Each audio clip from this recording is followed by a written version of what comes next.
Salutations les amis, ici Neldurion et je suis ravi de vous retrouver aujourd'hui pour une toute nouvelle vidéo et un tout nouveau protagoniste à vous présenter. Pas des moindres puisqu'il s'agit de la fameuse mascotte de Sega, Sonic, le hérisson bleu, Sonic the Hedgehog. Là j'ai pris une méga tarte parce que déjà ça m'a ramené dans mon enfance, ça m'a ramené sur tout ce que j'aime. Et en plus de ça, l'actu cinéma est en faveur du hérisson bleu. Avec 3 films, le 3e vient de se conclure en décembre et j'ai adoré. Avec ma femme, on avait adoré le premier, surkiffé le 2e, et là le 3e, dose d'émotion en plus à la fin, enfin bref.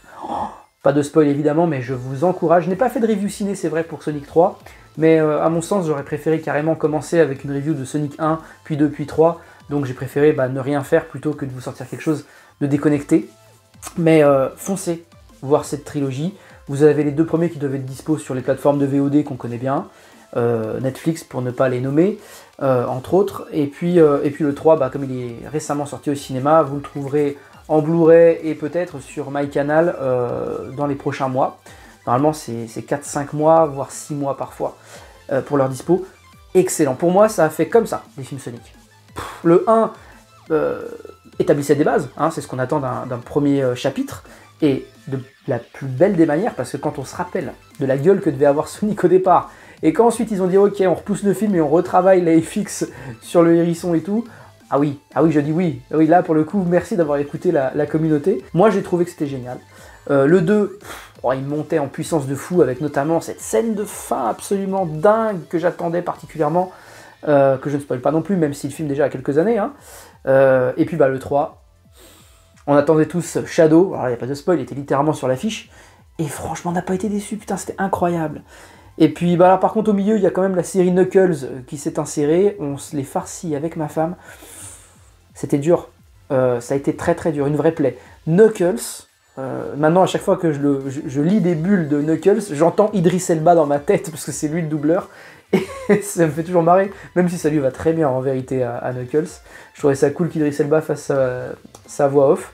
Et non, par contre la série elle est abominable. Dès que Knuckles apparaît et qu'il fait des trucs, c'est cool. Sauf que vous avez X épisodes, je sais plus combien il y en a, il doit en avoir 8, un truc comme ça, peut-être un peu moins, qui dure pas longtemps, heureusement, une petite demi-heure, mais une plaie, une vraie plaie. Franchement, c'est de la gênance du début à la fin, c'est trop dommage. Mais bon, voilà, c'est sur Paramount, pour ceux qui souhaiteraient s'infliger ça. Revenons-en à nos hérissons, puisque sur la chaîne débarqueront plus tard des reviews sur les tomes sortis chez Manabooks, donc ça fait déjà une petite paire d'années que c'est sorti. Là c'est du grand format, même si, il faudrait que je trouve un comics format standard. Tiens, hop, le Mr. Freeze One Bad Day pour vous montrer un petit peu la différence. Voilà, un comics version standard, et puis ce que nous avait sorti Manabooks, vraiment j'adore. J'adore, donc il y a 4 tomes au total, il n'y en a pas d'autres de sortie, ni même de prévu, je crois. Oh là là, les dessins sont incroyables, c'est dans la même veine que ce que je vais vous présenter aujourd'hui. Donc je vous en parlerai sur la chaîne, moi j'adore Sonic, vraiment. Et pourtant, encore une petite parenthèse, mais c'est tout l'objet de la vidéo, c'est de parler un petit peu de nostalgie aussi. Je n'ai pas eu de Sega, j'ai pas eu de console Sega de salon. Jamais, j'ai été toujours du côté de Nintendo. Alors j'étais pas vraiment en âge de choisir non plus tout ce que je voulais, mais j'ai eu la Super Nintendo, la Game Boy, et bien plus tard j'ai eu une Game Gear. Sur la Game Gear j'avais 2 jeux, le deuxième je me rappelle absolument pas parce que je l'ai jamais inséré dans la console. Je n'avais que Sonic et je l'ai poncé de chez poncé, sans vraiment être arrivé à la fin du jeu puisque c'était très très dur. Mais j'ai eu la Game Gear et c'était ma seule console Sega, ouais. J'ai pas eu de Dreamcast, j'ai pas eu tout ça, enfin c'est pas là où Sonic a le plus brillé vous me direz, mais moi j'ai connu Sonic sur le tard, avec notamment ces jeux-là, Sonic Adventures, incroyable, j'ai adoré ces jeux-là. Et plus récemment, je me suis fait le Sonic Generation, c'est même très récent, avec le petit chapitre inédit sur Shadow. Donc très très bien, très bien. Je ne l'ai pas encore terminé, mais impeccable, c'est ce que j'attends d'un jeu Sonic. Donc voilà, je ne suis pas un joueur éprouvé sur les premières versions, même si j'ai rattrapé un peu mon retard avec les émulateurs, tout ça. Bon, et bien avec tout ce que je viens de vous raconter, on va parler de ça, parce que ça c'est une dinguerie. Alors j'aurais voulu vous faire la petite blague de... Il est arrivé super vite à la maison. Non, c'est pas vrai du tout, j'ai pas pu faire cette blague parce que Vestron a eu des problèmes, ou son diffuseur a eu des problèmes, je sais plus comment ça s'est passé, mais en tout cas il y a eu des problèmes d'approvisionnement, si bien que ça a aussi impacté d'autres sorties, ça en a décalé même certaines. Tortue Ninja par exemple, Adventures tome 3 a été décalé, donc initialement prévu pour décembre, finalement prévu pour janvier, je l'ai reçu il y a quelques jours seulement. Voilà, et donc lui, je m'y suis repris à 3 fois. Première fois sur la Fnac, on m'a annulé ma commande parce que titre indisponible. Deuxième fois je le commande, il y a marqué le produit vous a été livré, j'ai jamais eu le produit, donc j'ai ouvert une requête. Je le commande une troisième fois, et il est là, je l'ai lu extrêmement vite, ça par contre je l'ai fait très rapidement. Et je vais vous en parler tout de suite.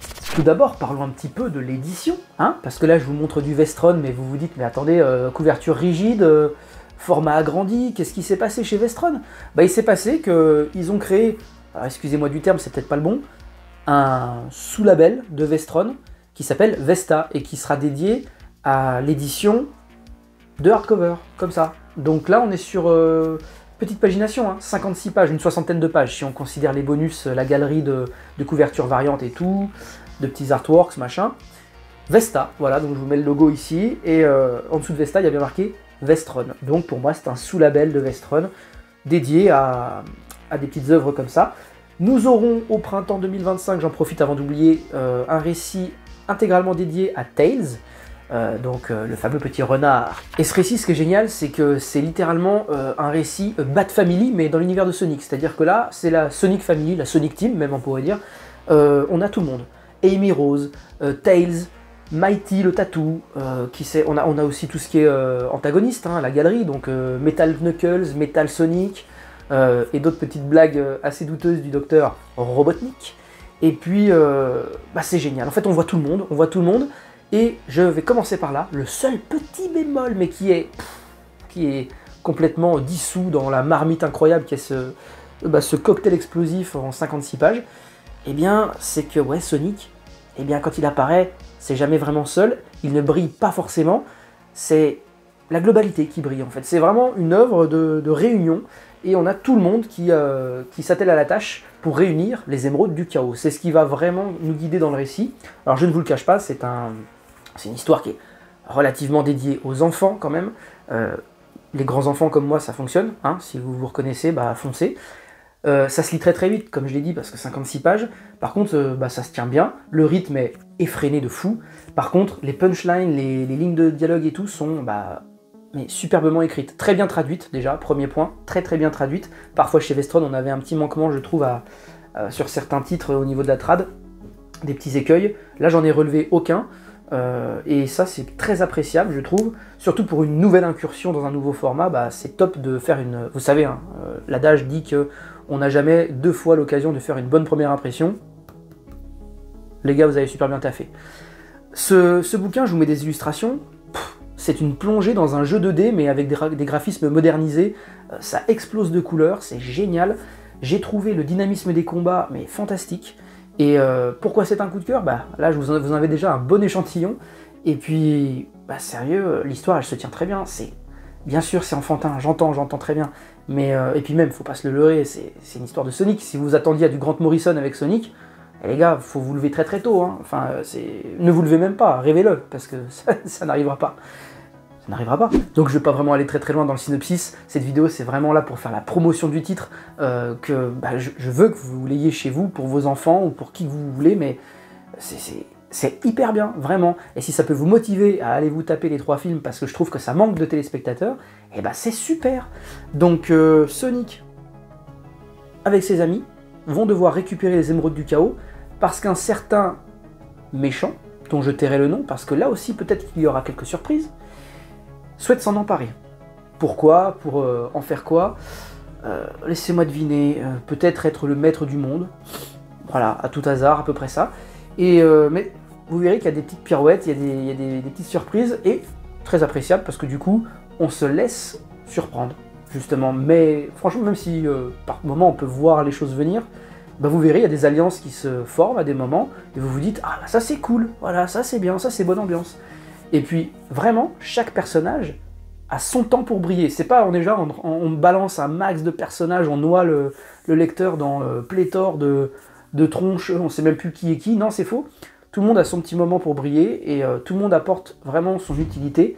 Rappelez-vous, il y a 7 émeraudes du chaos, vous pouvez même faire l'analogie avec Dragon Ball, hein, ça, je pense que même Sonic ne s'en cache pas.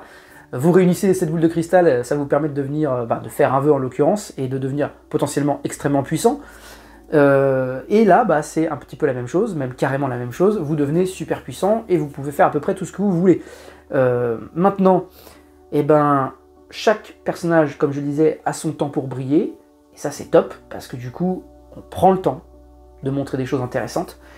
Au niveau, comme je le disais, du dynamisme, j'ai jamais vu ça. Je sais pas si aujourd'hui la BD pour enfants a des codes comme ceux-là, j'en sais rien du tout, j'ai pas d'enfant donc j'ai pas pu apprécier. D'ailleurs, s'il y a des darons parmi vous, je sais qu'il y en a, le Samouraï Fou par exemple, je sais, et d'autres, et dites-moi si la BD enfant aujourd'hui propose des choses comme je vous mets en incrustation depuis tout à l'heure. Franchement, c'est comme ça, parce que je trouve ça, c'est génial. Moi, je me suis fait péter la rétine alors que j'ai 35 balais, quoi.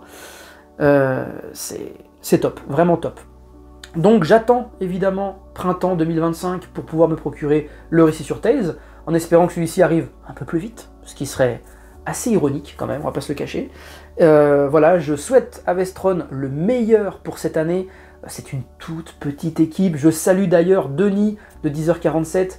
Les amis de 10h47, je les suis tout le temps, j'adore ce qu'ils font. Je suis pas toujours d'accord avec toutes leurs reviews, hein. Je trouve que, Benoît, tu es un petit peu dur des fois quand même. Soit t'es trop mi-figue mi-raisin, soit t'es trop dur, hein. Va falloir un petit peu trancher. Voilà. Vestron communique beaucoup sur Facebook, je vous encourage à les suivre sur ce réseau-là. Ils sont comme moi, ils sont un petit peu à l'ancienne. Pourquoi je me vieillis plus que ce que j'ai vraiment? Putain, je lis du Sonic et je me vieillis. C'est quoi ce délire? De toute façon, vous avez vu en intro, je suis en pleine fleur de l'âge encore. Bon. Voilà les amis, c'était une courte review, en même temps court récit, mais excellent.